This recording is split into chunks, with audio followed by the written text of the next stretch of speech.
The door slammed, a gunshot in the quiet of our home, and I stood frozen, her words still burning in my ears. "I'll leave when I want, David, and you'll be here when I get back." Sarah's voice, sharp as a blade, lingered like smoke in the living room, where the clock ticked too loudly and the air smelled of her lavender perfume. My hands trembled, not from anger but from the weight of her absence, already sinking into the walls of our 10-year marriage. She'd done this before, stormed out after a fight, her suitcase wheels screeching down the driveway, leaving me to wait like a dog by the door. But this time, something felt different.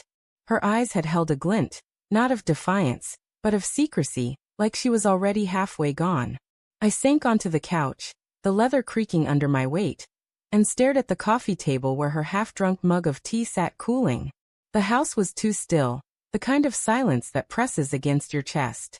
I tried to piece together the fight, something about me working late again, about her feeling trapped, about money or dreams or some other ghost we kept resurrecting. But her words hadn't matched her tone. There was a coldness, a finality, like she was reading lines from a script I hadn't been given. I rubbed my face, the stubble rough against my palms, and told myself she'd be back by morning. She always came back. The first red flag had been months ago, though I'd buried it deep. Her phone left on the kitchen counter, buzzing at 2 a.m. with a text from an unsaved number. "Meet me tomorrow." Usual spot. I'd stared at it, heart thumping, but convinced myself it was nothing. A friend, a co-worker, a misunderstanding. Sarah was bold, fiery, the kind of woman who'd argue with a storm and win, but she wasn't a liar. Or so I thought. I'd ignored the late-night calls she took in the bathroom. The way her laughter sounded different, brighter, younger, when she thought I wasn't listening. I told myself it was stress, her new job at the gallery, the long hours she spent curating exhibits. Love makes you blind, but it also makes you a fool. Days passed, and the house grew colder.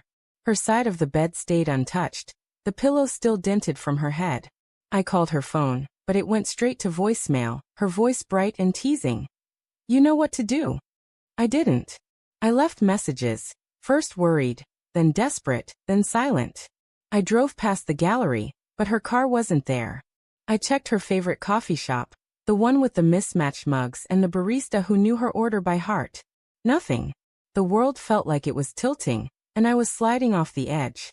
On the 5th day, I found it. Tucked in the drawer of her nightstand, beneath a dog-eared novel, was a folded receipt from a hotel downtown.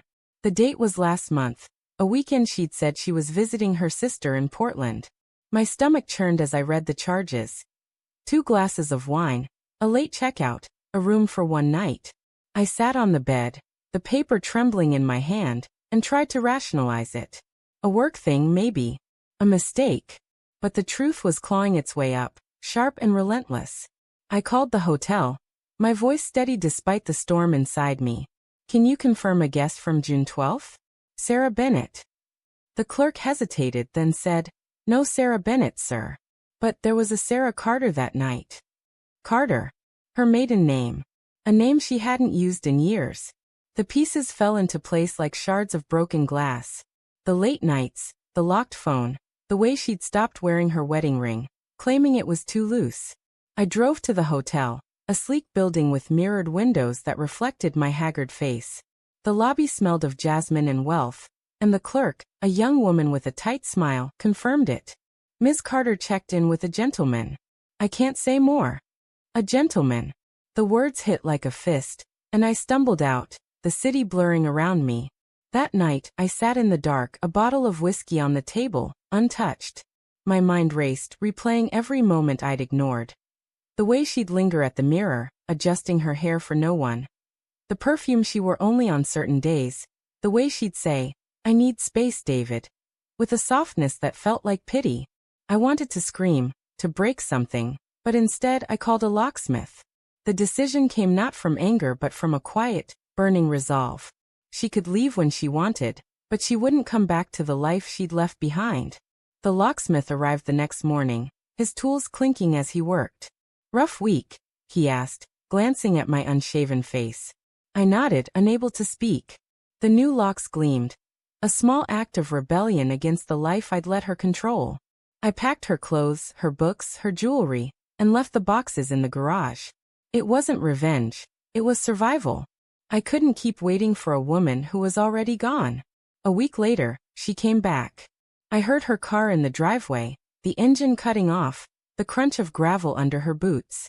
My heart lurched, but I stayed in the kitchen, gripping a coffee mug until my knuckles whitened. The doorbell rang once, twice, then a sharp knock. David. Her voice was sharp, impatient, as if I were the one inconveniencing her. I opened the door, and there she was, her auburn hair wild, her eyes wide with something between fury and fear. My key doesn't work. I leaned against the doorframe, my voice calm, though my chest ached. I changed the locks. Her mouth fell open, then snapped shut. You can't do that. This is my house too. Is it? I asked, my gaze steady. You haven't been here, Sarah. Not really. She flinched, her hands curling into fists. What's that supposed to mean? I stepped aside, gesturing to the garage. Your things are in there. Take what you need. Her eyes searched mine, looking for the man who'd always begged her to stay. But that man was gone, hollowed out by her secrets. David, let's talk about this, she said, her voice softer now, almost pleading.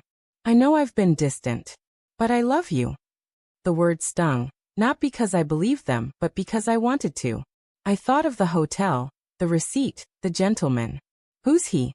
I asked, my voice barely above a whisper. Her face paled, and for a moment, the world stopped. What? I know, Sarah. The hotel. The calls. The lies. My voice cracked, betraying the hurt I'd tried to bury. You left when you wanted, but you don't get to come back when you need. She stared at me, tears welling, but she didn't deny it. That was the worst part. Her silence confirmed everything. She turned, walked to the garage, and opened a box, her hands shaking as she pulled out a sweater. I didn't mean for it to happen, she whispered, not looking at me. It just did. I wanted to ask why, to demand answers, but the truth was, it didn't matter. She'd chosen someone else, and I'd chosen myself.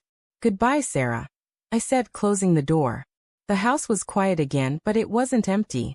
It was mine now, filled with the weight of what I'd lost and what I'd reclaimed. She left when she wanted, but when she needed to return, there was nothing left for her.